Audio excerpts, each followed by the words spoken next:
Parfait. Donc, ben oui, bonjour tout le monde. Donc, comme Annick elle a dit, là, moi, c'est Ariel Roy-Petitclerc. Je travaille pour Parasport Québec là, depuis quasiment un an aujourd'hui.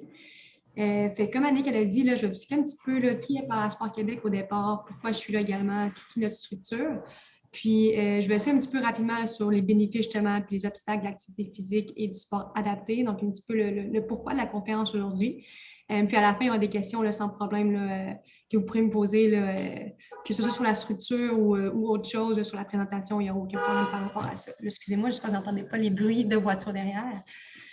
Donc, le contenu de la présentation aujourd'hui, c'est Annie qui va toucher un petit peu les. Ouais, parfait.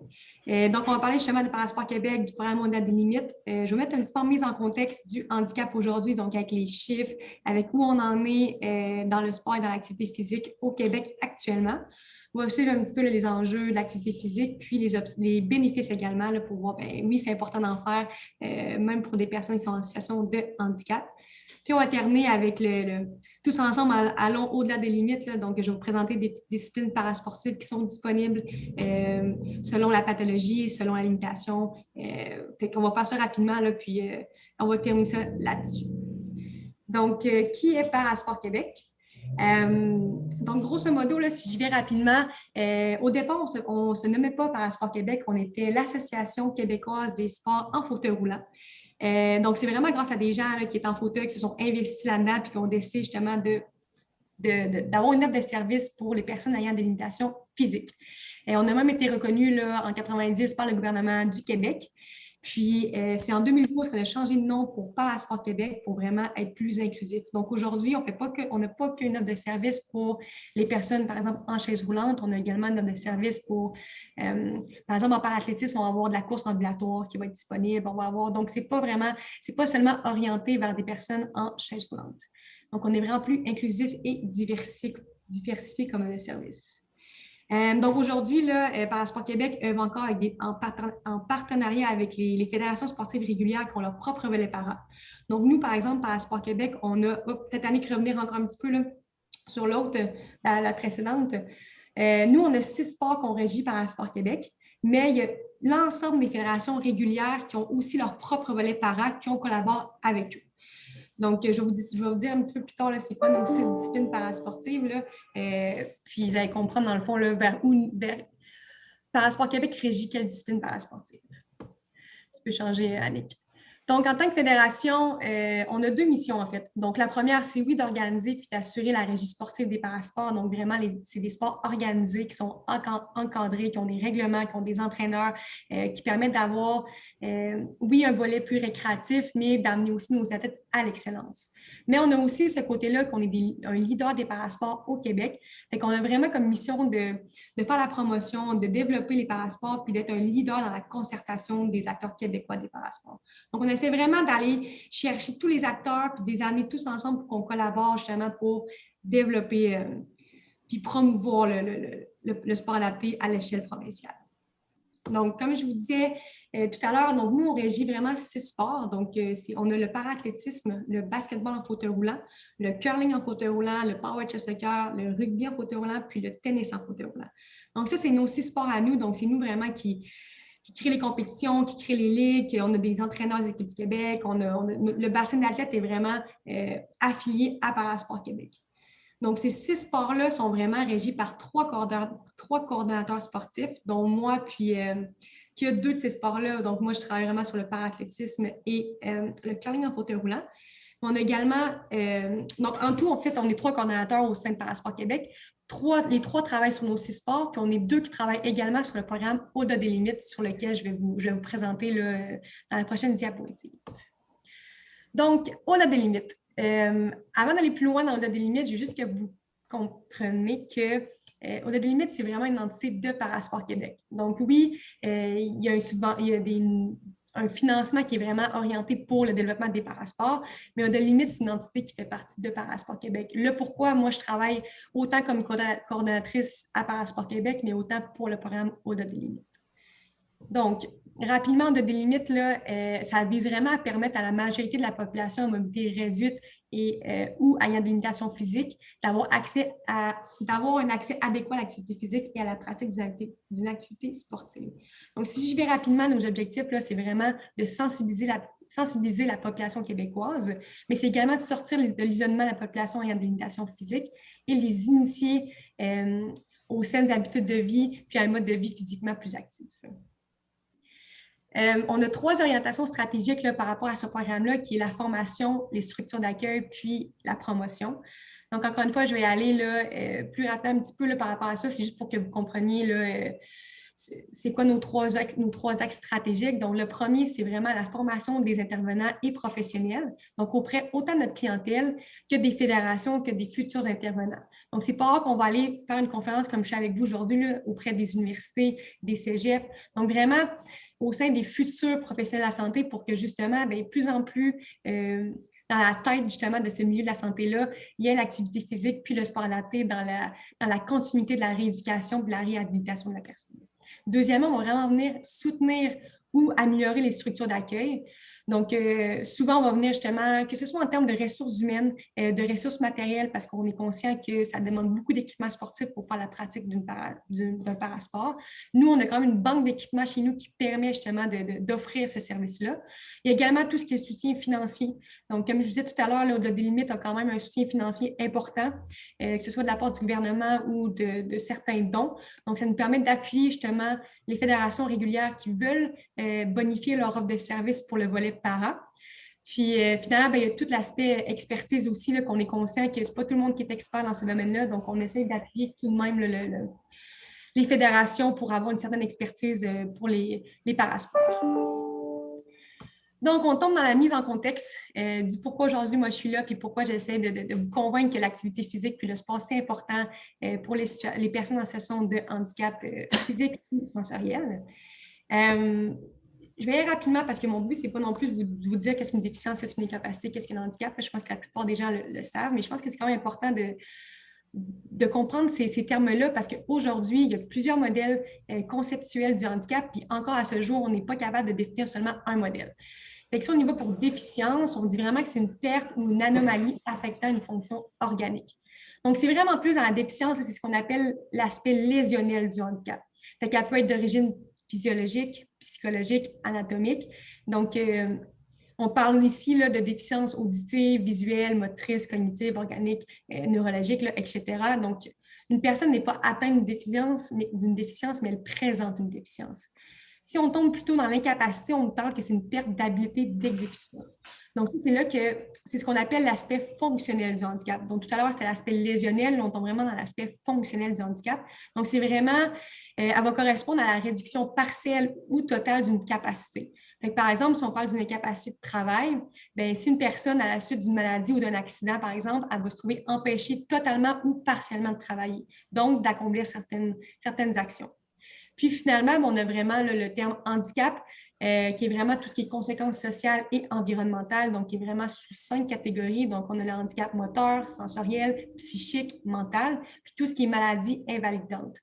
Le handicap, c'est vraiment situationnel. Donc, si je donne un exemple, si on a une personne en chaise roulante qui se retrouve devant des marches, par exemple, là, elle va être en situation de handicap puisqu'elle ne pourra pas monter les marches. Par contre, si la personne a la mobilité complète au niveau de ses bras, par exemple, puis elle reçoit un appel téléphonique, mais là, on ne peut pas dire qu'elle est en situation de handicap, puisqu'elle est capable de répondre au téléphone, puis capable de prendre son téléphone. Donc, c'est vraiment l'aspect situationnel qui est important dans le terme handicap. Si j'y vais plus en termes de chiffres, selon l'OMS, la sédentarité, c'est le 4e facteur de risque de mortalité dans le monde. Donc, oui, la sédentarité puis l'inactivité physique, c'est un enjeu de santé publique. Donc, le gouvernement il est conscient de ces enjeux-là, autant pour la population en général, mais c'est encore plus vrai pour les personnes en situation de handicap. Puis si on veut mieux comprendre ces chiffres-là, je pense que c'est important justement de comprendre mais qu'est-ce que la sédentarité puis qu'est-ce que l'inactivité physique. Parce que ce n'est pas la même chose. Puis parfois, on croit qu'on a un comportement qui n'est pas sédentaire, mais vous allez voir, c'est plus complexe que ça. Tous ces comportements sédentaires vont se déterminer en fonction donc, du temps passé à une dépense énergétique équivalente à la position assise ou allongée. Donc, on va exclure le sommeil dans cette partie-là. Donc, grosso modo, la sédentarité est vraiment indépendante du niveau d'activité physique qui est pratiqué. Il est possible qu'on soit actif ou sportif, mais en même temps d'être sédentaire. Par exemple, si on va courir seulement une fois par semaine, ça ne veut pas dire qu'on a un comportement qui n'est pas sédentaire. Tu sais, si on le fait juste une fois par semaine, puis les restes du temps, on reste assis ou on ne fait pas rien qui va augmenter justement notre dépense énergétique, ça fait en sorte qu'on a encore un comportement sédentaire. Si on revient à l'inverse, une activité physique est plutôt caractérisée par une durée, une fréquence et un niveau d'activité qui va être inférieur au seuil recommandé. Donc, au Canada, là, on va dire que ce seuil-là, c'est environ 150 minutes d'activité physique d'intensité moyenne à élevée par semaine par les adultes. Et tu peux revenir un petit peu... Oui. Ouais. Donc, si on comprend un petit peu la définition de la sédentarité, puis qu'on prend l'exemple des personnes en situation de handicap moteur, donc qui se déplacent en chaise roulante, on comprend que le comportement sédentaire peut à la fois être une lutte prioritaire, mais à la fois un problème qui est complexe à résoudre. Parce que justement, puisqu'ils sont tout le temps dans une chaise roulante, ben eux, quand ils ont à se déplacer, par exemple, pour aller chercher un café ou peu importe par la toilette, ils ne vont pas avoir cette dépense énergétique-là d'aller marcher pour y aller, par exemple. En revanche, tout ce qui est l'inactivité physique, aujourd'hui, il y a tellement d'organismes qui existent puis qui ont le développement à cœur des parasports que ça fait en sorte qu'on essaie vraiment d'aller contrer l'inactivité physique. Je pense que les chiffres, ils ne mentent pas. Là. On parle de 31 de sédentarité pour la population mondiale, puis on parle de 94 pour les personnes en situation de handicap au Canada. Donc, le chiffre, il est énorme, puis je pense qu'il frappe fort, puis c'est important de le prendre en considération qu'il manque quelque chose seulement, soit entre l'individu puis la pratique sportive ou de l'activité physique adaptée. On peut changer, là, Annick. On va passer à l'autre également. Là. Je ne vais pas vous expliquer les mètres, là. Je vais vous expliquer un petit peu plus. Là. Je vais citer un petit peu plus ces chiffres là, pour cette clientèle-là. Donc, on a 14,3 donc quasiment 15 de la population canadienne qui vit avec un handicap aujourd'hui. C'est à noter que ça regroupe vraiment tous les handicaps, donc moteur, sensoriel, mental, etc. Mais ça regroupe également toutes les personnes vieillissantes en situation de perte d'autonomie. Puis parmi ces 15 %-là, on a 3 qui pratiquent une activité modérée, puis on a 3 qui s'impliquent dans un sport organisé. Donc, ça reste qu'il y a quand même, il y a encore un gros trou entre oui, on a une population qui est en situation de handicap et on a un chiffre, il y en a 15 de ces personnes-là, mais on a seulement 3 qui font la pratique. Donc, à voir pourquoi il y a ce trou-là, comment on peut contrer justement puis augmenter ces chiffres-là pour qu'on ait des personnes en situation de handicap qui sont orientées vers de saines habitudes de vie, justement, là, puis à la pratique sportive. Donc, oui, il y a moi qui vous parle de toute l'importance des chiffres, et ça, mais il y a également il y a des directives canadiennes aujourd'hui en matière d'activité physique et de comportement sédentaire qui sont d'autant plus vraies pour les personnes en situation de handicap. Donc, on parle ici là, pour des jeunes âgés de 12 ans à 17 ans, de 60 minutes d'activité par jour. Puis pour une population des jeunes adultes âgés, on parle de 150 minutes d'activité par semaine. Donc, c'est vraiment important ces chiffres-là, puis ça démontre que oui, à chaque jour, un jeune de 12 à 17 ans, il doit faire l'activité physique. Puis encore une fois, je vous le répète, c'est d'autant plus vrai pour les personnes en situation de handicap. Puis quand on parle, là je ne sais pas si vous avez lu, mais c'est vraiment, c'est des séances d'au moins 10 minutes. Donc, c'est vraiment des séances d'activité de 10 minutes qui vont être ensemble. Donc, on ne peut pas faire 10 fois une minute de marche, par exemple, ça ne fonctionne pas. Là. Ça ne vient pas dans les directives canadiennes. C'est vraiment un 10 minutes qui est regroupé. Donc, c'est 10 minutes qui sont enchaînées. Ce n'est pas de manière séquentielle, si je peux dire. Donc, comme je vous dis tout à l'heure, le gouvernement du Québec met beaucoup d'actions en ce moment pour une population québécoise physiquement active. Là, j'ai mis rapidement un document qui existe, c'est Kino Québec, en fait, qui contribue beaucoup à la promotion de la pratique régulière d'activité physique. C'est aussi une des raisons pourquoi, au-delà des limites aujourd'hui, existe. On a on a beaucoup d'aide de leur côté, justement, là, que ce soit au niveau financier, soutien aussi. C'est grâce à eux, justement, qu'on peut, à l'échelle provinciale, aller vraiment là, faire découvrir les parasports. Donc, le gouvernement du Québec est quand même, devient de plus en plus conscient de la réalité. Puis, donc, c'est quand même bien. Là, puis, si jamais vous voulez voir le document, là, il existe sur le site Internet du gouvernement. Là, donc, c'est quand même une bonne chose qu'on ait leur appui de leur côté. Comme ça, ça nous permet justement d'élargir notre offre là, de services pour cette clientèle-là.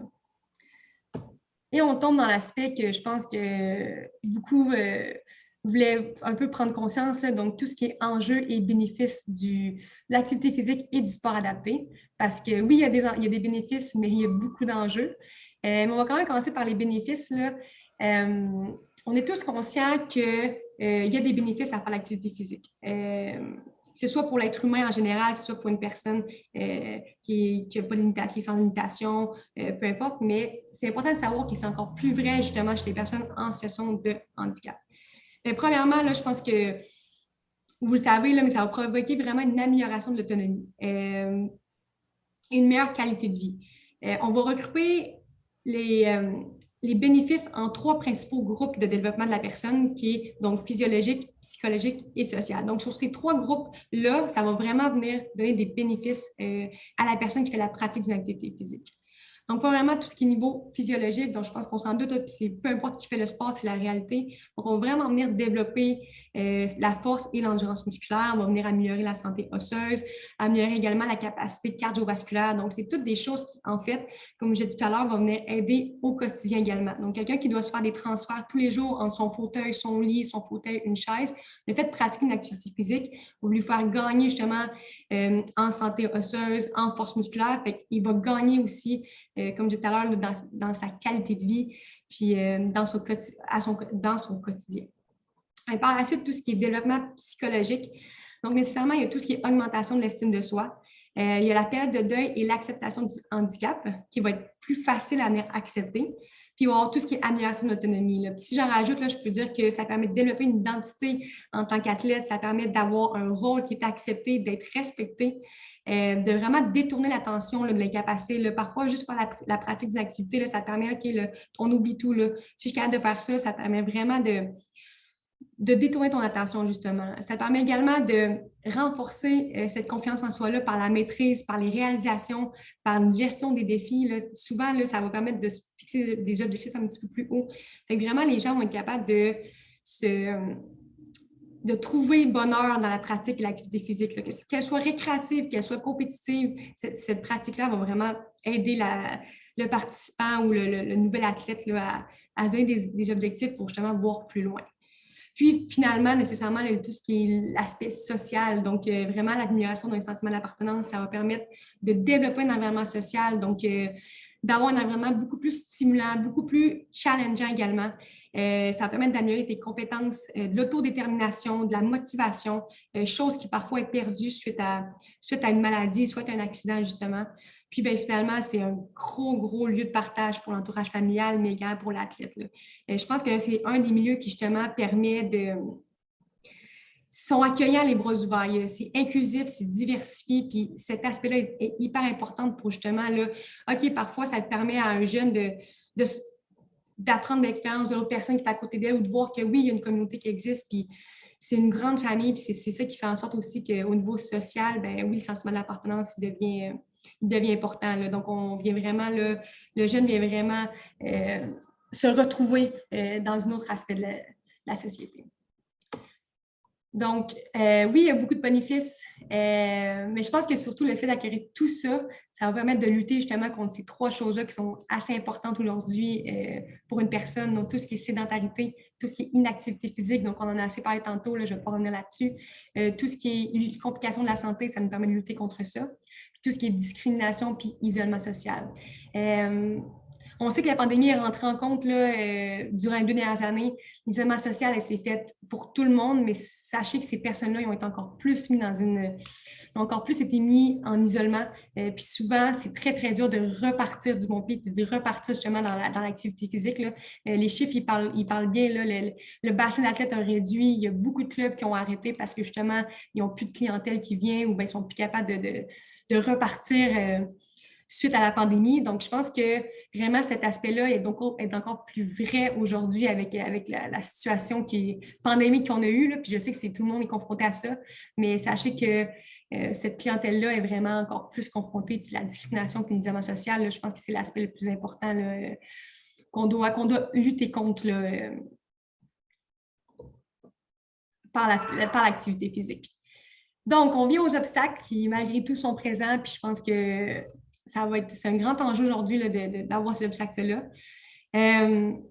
Puis ça reste qu'on veut se questionner sur pourquoi il y a 94% justement de ce public-là qui est sédentaire. On a catégorisé trois grands groupes, donc tout ce qui est obstacles individuels, obstacles sociaux, puis obstacles environnementaux pour vraiment comprendre c'est quoi les obstacles à la pratique d'activité physique parce qu'on est conscient qu'il y en a, puis on veut justement les mettre sur papier pour dire, OK, bien, comment on peut contrer chacun de ces obstacles-là pour justement bonifier notre offre, pour augmenter le nombre de pratiquants à l'activité physique ou à un sport, parce qu'encore une fois, on ne va pas juste aller vers le sport, mais vraiment vers également l'activité physique qui est récréative, qui est de loisir, il n'y a aucun problème là-dessus. Nous, on veut juste vraiment amener la personne avec de saines habitudes de vie, puis d'avoir vraiment un milieu qui est actif. Donc, on évoque les obstacles individuels, donc tout ce qui est manque de confiance en soi. Si on prend une personne qui a fait un accident, par exemple, puis c'est un blessé médulaire aujourd'hui, elle ne se pense plus capable de pratiquer une activité physique. Donc, tout ce qui est période de deuil et d'acceptation de ces nouvelles capacités motrices-là, ça devient difficile. C'est normal. On passe d'une personne, par exemple, qui faisait peut-être du basketball de manière régulière, puis là, elle tombe en fauteuil roulant, elle n'a plus la même capacité motrice. Donc, tout ce qui manque de confiance en soi, c'est un grand obstacle chez cette clientèle-là. On va également retrouver chez les personnes sans handicap qui sont constamment atteintes de douleur puis qu'il faut qu'ils apprennent à vivre avec, à supporter cette douleur-là au quotidien. La pratique de l'activité physique, elle va provoquer une appréhension d'augmentation de la douleur. Donc, c'est vraiment la douleur est constante chez la personne. On cherche vraiment par l'activité physique de peut-être, oui, l'endurer, mais peut-être avoir moins mal dans la situation qui va te permettre de gagner comme une santé dans tous les bénéfices, que ce soit physique ou physiologique. Si on tombe dans les limitations, contre-indications, ça reste que souvent, ils vont avoir des contre-indications, par exemple, dans le système cardiovasculaire. C'est pas qu'on entend qu'une personne ne peut pas avoir une intensité plus élevée que tel niveau. Donc, la pratique sportive elle va obliger la personne à peut-être moins avoir une activité physique élevée. C'est bien, c'est correct, on le comprend. Il y a des activités qui existent justement pour réduire cette intensité-là, mais c'est sûr qu'elle est réelle. Là. Fait qu'à certains niveaux, parfois, la personne ne peut pas aller plus haut que ça dû à cette contre-indication-là du système cardiovasculaire. C'est de même pour tout ce qui est système respiratoire ou encore système musculo-squelettique. En deuxième cas, il y a tout ce qui est obstacles sociaux. Je vais aller directement à l'image du handicap là, que renvoie la société. Excusez-moi, je passe mon PowerPoint. Okay. Que renvoie la société. Il y a pas beaucoup de personnes, là, puis c'est dû à une méconnaissance, là, une personne qui est dite handicapée, parce que c'est le terme que beaucoup de personnes utilisent, ne peut pas faire de sport. Ça, c'est vraiment une image de la société c'est une contrainte que la société met pour ces personnes-là, alors qu'ils ne connaissent pas du tout ce milieu-là, puis ne connaissent pas comment ils peuvent en faire, justement. On voit aussi beaucoup que le milieu familial, surtout les parents, puis c'est compréhensible parce que souvent, ça vient par la peur que notre enfant se blesse ou que la déficience ou le handicap, il grossisse, par exemple, mais il y a une surprotection du milieu. Ça fait en sorte que c'est un véritable obstacle pour la personne, puis ça, c'est vraiment vu à tous les âges. Il ne faut pas oublier que la personne, oui, a souvent mention de handicap, mais c'est aussi le principal acteur de ses propres choix, de ses envies et de ses motivations. Donc, ce que je veux dire par là, c'est qu'il ne faut pas lui mettre de limites. Si elle veut pratiquer un sport, il faut lui offrir la possibilité, puis il faut qu'elle l'essaie.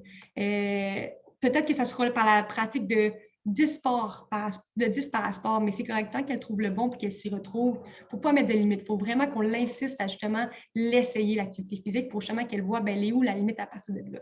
Donc, il faut arrêter de surprotéger, si je peux dire, ce milieu-là, de surprotéger l'enfant, mais même l'adulte. Des fois, on le voit aussi sur une clientèle un petit peu plus vieillissante. Il faut contrer cet obstacle-là de surprotection. Là. Et finalement, il y a tout ce qui est obstacles environnementaux. Donc, tout ce qui est accessibilité des lieux, là, puis je pense que beaucoup le savent, là, mais encore aujourd'hui, dans beaucoup d'infrastructures, que ce soit une marche ou 10 marches, il y en a, c'est difficile. On ne peut pas avoir accès facilement aux installations. Les personnes ne prennent pas toujours conscience de ça. C'est juste une marche, oui, mais quelqu'un qui est en fauteuil devant une marche ne peut pas la monter.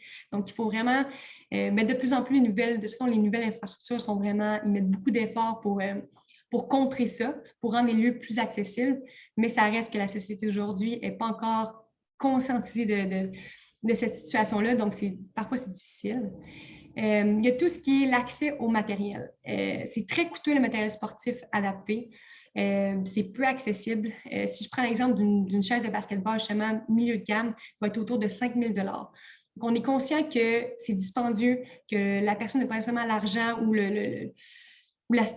vous pas nécessairement mettre l'argent dans un matériel justement sportif.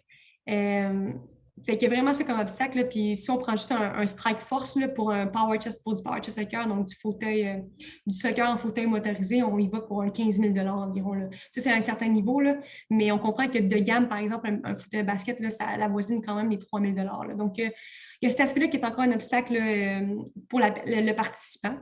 Puis, il y a tout ce qui est l'accès aux informations. Donc, comme je vous ai dit tantôt, là, la plupart des intervenants de la santé, de plus en plus, on fait beaucoup de conférences, fait qu'on essaie quand même de leur faire part que l'activité physique puis le sport existent. Mais dû à cette méconnaissance-là, ben, il n'y a pas beaucoup d'informations qui se donnent aux clients. Fait que souvent, le parent, l'accompagnateur ou quoi que ce soit, c'est pas vers qui aller, c'est pas comment y aller, c'est pas vers quoi y aller. Puis en plus, il y a beaucoup d'organismes, il y a beaucoup de fédérations qui font du parasport, donc ça devient complexe. Fait que c'est un petit peu aussi pour ça, là, ma conférence d'aujourd'hui, c'est un peu démystifier là, tout ce qui est aujourd'hui, puis comment on peut vous aider justement à mieux orienter soit votre enfant, soit votre client ou peu importe ce qui vous accompagne aujourd'hui. Suite à tous ces enjeux-là, tous ces bénéfices-là, c'est quand même important de définir le sport adapté parce que, comme je vous disais, puis j'en parle beaucoup, il y a beaucoup le mot loisir, il y a beaucoup le mot sport, il y a beaucoup le mot activité physique. Donc, moi, c'est vraiment une offre de service qui est je vous parle vraiment de ces trois-là, en fait. Tout est important. Peu importe si c'est une activité physique qui est très récréative, puis c'est juste pour le plaisir, là, moi, pour moi, on vient de combler. Si quelqu'un commence justement l'activité physique, on vient de gagner. Mon but, c'est juste d'améliorer justement la santé publique, comme on dit tantôt, puis d'améliorer les personnes à s'habituer à un rythme de vie à de saines habitudes de vie, justement. Donc, on a sport, on a activité physique. Ces deux termes-là, ils sont très différents, mais ils vont aussi de pair. Le but, c'est vraiment de développer l'offre autant dans le sport que dans l'activité physique. Puis, c'est comme ça que les personnes en situation de handicap, en fait, vont pouvoir se retrouver puis pratiquer une discipline parasportive. Par exemple, si on prend une personne qui est blessée médulaire, puis qui intègre l'activité physique dans sa réadaptation, puis qui prend plaisir à reproduire un mouvement, ils vont avoir beaucoup plus de facilité justement à s'orienter vers un sport récréatif, par exemple, ou de poursuivre l'activité physique de manière par lui-même dans le plaisir. Fait que oui, le sport, c'est une activité physique qui est de manière organisée, qui a un cadre, qui a des règles, qui a un système de compétition.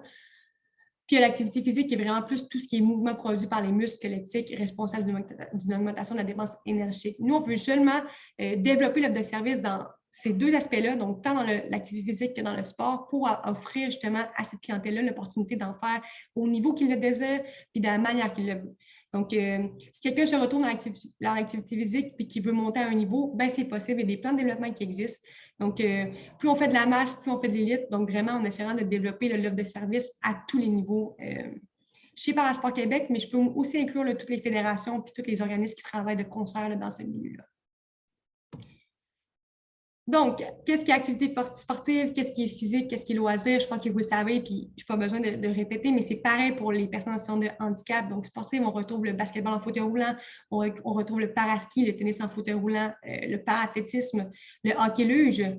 On retrouve également tout ce qui est activité physique, donc oui, courir, bon, nécessairement pour ceux qui sont des personnes ambulatoires, marcher, nager, rouler, attraper, lancer. Puis on retrouve encore une fois une panoplie d'activités qui sont de loisirs et de plein air. Donc le paddleboard adapté existe, le vélo à main, le paraski de fond existe également. Donc il y a beaucoup d'activités qui existent, puis parfois c'est l'inconnu que les gens ne le savent pas. Mais plusieurs régions se dotent d'équipements pour justement offrir tant de l'activité sportive que du loisir et du plein air. Tu sais, je connais des endroits qui ont acheté des paddleboards justement pour que les gens puissent venir le louer la fin de semaine puis viennent faire du paddleboard adapté avec leur enfant ou leur client ou peu importe. Là. Donc, ça existe même dans le monde du parasport. Donc, ça, c'est important de le savoir. Là. Il n'y a pas juste des activités sportives régies ou encadrées. Il y en a aussi qui sont faites de manière plus informelle et pour le plaisir. On va tomber un petit peu plus ciblé là, dans tout ce qui est sport adapté parce qu'il y a des sports qui existent et qui sont vraiment semblables aux sports réguliers, puis il y en a d'autres qui sont vraiment qui n'ont aucun lien, mais qui ont le même nom malgré tout. Donc, tout ce qui est activités sportives qui sont semblables aux sports réguliers, on va retrouver le paraski, le tennis en fauteuil roulant, Le tennis en fauteuil roulant, le petit bémol, là, c'est un sport qui est très, très inclusif. Fait qu'une personne debout peut facilement jouer avec une personne en fauteuil roulant. La seule différence, c'est que la personne en fauteuil roulant a le droit à 2 rebonds. Fait que c'est un sport qui se joue super bien à deux, qui s'intègre super bien dans un club régulier. On a tout ce qui est football adapté et athlétisme. Athlétisme, pareil, pareillement, on a des épreuves de piste, des épreuves de lancer, des épreuves de... C'est la même chose, en fait. On a les mêmes épreuves, que ce soit en athlétisme ou en para-athlétisme. Tout ce qui est activité sportive qui est dérivé des sports réguliers, donc on a le basketball en fauteuil, le power chess soccer qui joue en fauteuil roulant, le hockey luge.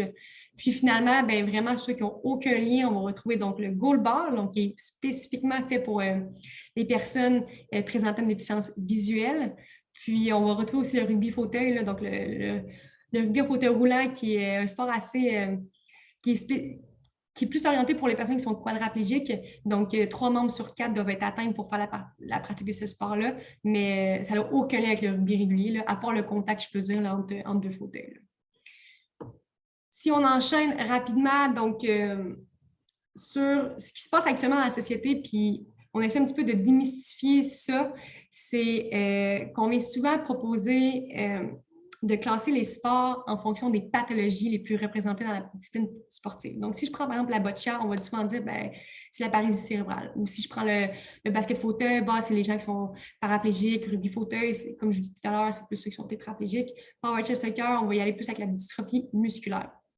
C'est normal qu'on peut comprendre cette simplification-là, mais c'est là qu'il faut qu'on arrête d'avoir ces idées simplificatrices-là. Parce qu'une personne qui a, si on prend 2 individus qui ont la même pathologie, qui ont les mêmes symptômes, qui ont les mêmes manifestations physiques, elles peuvent être complètement différentes. Deux individus qui ont une paralysie cérébrale, par exemple, même s'ils partagent la même pathologie, ils ne vont pas nécessairement avoir la même... ils ne vont pas nécessairement avoir les mêmes fonctions. Donc, ce que je veux dire par là, c'est que, mettons, une personne peut avoir la fonction de pratiquer la course debout en athlétisme, puis l'autre peut être contraint d'utiliser un fauteuil roulant.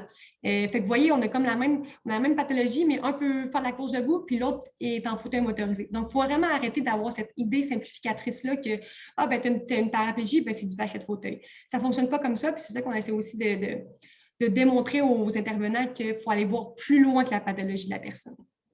Donc, si on change de diaporama, vous allez voir chacune des disciplines qu'on vient de voir, ben, il y a plusieurs pathologies, il y a plusieurs qui se retrouvent dans chacune de ces 4 disciplines sportives-là. Comme on va retrouver, par exemple, la paralysie cérébrale qui va se retrouver dans chacune de ces disciplines-là, ou encore la dystrophie musculaire qui va se retrouver chez 3 d'entre elles. Donc, c'est vraiment, chaque sport est fait en fonction d'une classification que je vous parlerai un petit peu plus tard, puis comment on peut intégrer justement, peu importe le handicap de la personne chez un sport. Donc, c'est encore une fois, c'est juste pour vous dire que ne vous limitez pas à le handicap ou à la déficience de la personne, mais allez voir plus loin. Parce qu'il existe des possibilités, peu importe le sport, c'est vraiment d'adapter le sport. Je vais vous le dire un petit peu plus loin, là, on peut changer encore une fois à Nick, là, mais c'est vraiment de catégoriser le sport en fonction des capacités fonctionnelles et non en fonction des pathologies de la personne.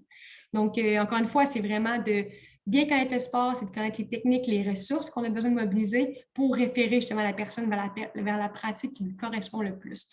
Donc, oui, moi, je suis là aujourd'hui, puis j'ai le titre de Parasport Québec, j'ai le titre de Au-delà des limites pour vous expliquer tout ça, mais il existe une panoplie d'organismes, de plateformes. Là. Il y a Trouve ton sport que je vous présentais un petit peu tout à l'heure, mais qui existent pour vous aider justement, pour vous faire essayer, pour vous dire, ben peut-être vous orienter vers la bonne pratique parasportive.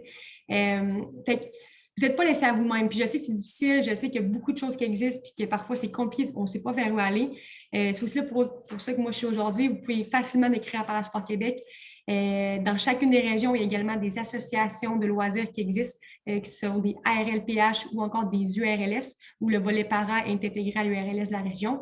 Chez Isic et dans 2 grandes villes, il existe le CIVA, donc le Centre intégré à la vie active, et à Québec, il y a Adaptavie qui existe, qui ont un petit peu aussi les mêmes missions que nous dans le parasport, qui peuvent vous orienter, qui peuvent vous aider. Donc, n'hésitez pas à les demander de l'aide justement pour peut-être diversifier l'offre que vous voulez offrir à votre client, à votre enfant, peu importe à qui là, dans votre entourage. Là. Je n'en parlerai pas parce que je sais que dans quelques mois, on va revenir avec justement le SIVA pour vous parler de Trouve ton sport, qui est une plateforme en fait qui a été créée par le SIVA. Puis c'est vraiment un exemple de plateforme qui peut vous aider. En fait, vous mettez l'information entière soit de votre, encore une fois, peu importe la personne qui est devant vous, mais de la personne qui est en situation de handicap. Puis à la fin des informations, vous allez pouvoir retrouver une liste complète des sports qui vont pouvoir être accessibles selon la limitation, selon les capacités fonctionnelles de la personne. Fait qu'ils vont avoir une échelle vraiment là, de compatibilité, en fait. Puis plus le sport est compatible, bien, plus il tombe en haut de la liste, puis ça descend jusqu'à l'incompatibilité du sport. Donc, ça, c'est une plateforme qui existe. Elle va être dans mon PowerPoint, mais je sais que dans quelques mois, on revient également pour en parler, là, puis pour vraiment s'orienter vers plus des pratiques, plus vous faire une présentation des pratiques parasportives. Fait que je vais terminer là, rapidement parce qu'il devient déjà 12h40, puis je sais qu'il y a une période de questions, puis de toute façon, je ne suis pas là aujourd'hui pour vous présenter les disciplines sportives, mais je vais quand même vous en montrer rapidement 5-6, puis vous expliquer un petit peu là, comment ça fonctionne. Donc, si on prend par exemple le basketball en fauteuil roulant, puis ça, encore une fois, c'est des choses que vous retrouvez sur la plateforme Retrouve ton sport. Donc, on retrouve la présentation, la clientèle cible, la pathologie fréquemment rencontrée, les règlements. Puis, vous voyez, là, il y a une échelle en bas, les capacités fonctionnelles. Donc, on vient demander, mettons, les membres supérieurs. Bien, on a toute l'information. Puis, c'est la plateforme Trouve ton sport qui vous donne toute cette information-là pour la plupart des parasports. Donc, je vais vous dire, là, je vais passer rapidement la mécanique, je vais essayer de me suivre, là, mais il y a plusieurs sports. Là, oui, c'est l'équipement de basketball, puis une question de classification. Fait que si on descend, là, donc on a le Power Chair Soccer. Encore une fois, ça vous démontre tout bien. Donc, l'équipement, donc tu peux changer à Nick, là, on va les faire rapidement. Je vais prendre les dernières 5 minutes là, pour aller rapidement. On tombe dans la boccia, donc il y a plus une clientèle qui vise particulièrement les personnes ayant un trouble du système nerveux, par exemple. Donc, si on descend, je les ai tous nommés tantôt, là, donc le rugby, le curling, le parathlétisme, le tennis. Fait que tu vas descendre jusqu'à la classification. Annick, oui, parfait. Donc, tous ces sports-là, comme je disais tout à l'heure, il ne faut pas simplifier la chose et dire, ben, OK, ben, le basketball fauteuil roulant, c'est pour les paraplégiques. Non, il y a vraiment un système de classification qui est fait autour de ces sports-là. Donc, chacun des sports, il y a une classification qui va permettre justement d'uniformiser les règles du jeu. Le système de classification, en fait, qui a été conçu vraiment pour que les athlètes réussissent en compétition en fonction de leur capacité sportive. Fait que les athlètes, en fait, vont être évalués, puis ils vont leur voir être attribués une classe sportive. Puis cette évaluation-là, en fait, elle va être soit pendant une compétition, soit par forme d'essai. Ça peut être aussi un examen qui va être ophtalmologique. Fait que, suite à cette classification-là, ben, les athlètes qui vont être dans la même classe de sport vont, dans le fond, se confronter selon la discipline parasportive. Fait que, par exemple, en parathlétisme, on va retrouver 2 lettres, donc on a le F et le T. Là, je ne veux pas y aller trop en détail parce que c'est quand même complexe, mais juste pour vous expliquer rapidement, par exemple, qu'en parathlétisme, on a le F pour tout ce qui est épreuve de lancer, puis on a le T pour tout ce qui est épreuve de marathon ou d'épreuve sur piste, le 100 mètres, le 200 mètres. Puis, on va avoir un numéro à côté, donc mettons F3 ou F4, F5, donc on a de 1 à 8. Puis, plus on monte au niveau du chiffre, plus ça veut dire que la déficience ou le handicap est plus important. Donc, ça, c'est vraiment un système de classification. Fait que, par exemple, on a un F31, bien, il va compétition contre une même personne qui est F31 également. Fait que ça te permet d'avoir vraiment une classification qui font que les athlètes s'affrontent, qui sont dans la même classe. C'est plus équitable. Tout ce qui est plus sport collectif, par exemple, le rugby en fauteuil roulant, c'est plus un système de points. Donc, on va classer les athlètes en fonction de 7 classes, donc qui sont évaluées de 0,5 à 3,5. Le 0,5, c'est quelqu'un qui a une déficience plus importante, encore une fois, jusqu'à 3,5 qui est dans certains sports qui est sans handicap, en fait. Puis le jeu va jouer en fonction justement de rendre les 2 équipes équitables. Donc, sur un terrain de rugby, par exemple, c'est du 4 contre 4, mais il faut que l'ensemble des points des 4 joueurs soit de 8 points. Donc, ça fait en sorte que, bien, vous voyez, tout le monde, peu importe l'handicap ou la déficience, bien, il peut faire du sport, il va juste être classifié. Puis, bien, sur un terrain, bien, parfois, on va avoir besoin d'une personne qui est classifiée 0,5 pour peut-être avoir 2 autres personnes à 3,5. C'est quand même bien fait le système de classification. Puis encore une fois, bien, la classification est quand même faite de manière internationale. C'est quand même des gens, les classificateurs sont formés pour le faire. C'est souvent des kin, des ergots internationaux qui ont vraiment été là, formés pour le faire. Ce n'est pas n'importe qui peut classifier. Il y a vraiment un système de classification. Donc, je termine avec les sports paralympiques d'été. Donc, ça, c'est les sports qu'on va retrouver aux Jeux paralympiques d'été. Il y en a une vingtaine, je pense, si je ne me trompe pas. Là. Puis, si on descend sur l'autre, Annick, là, ça, c'est les sports paralympiques qui sont pratiqués au Québec.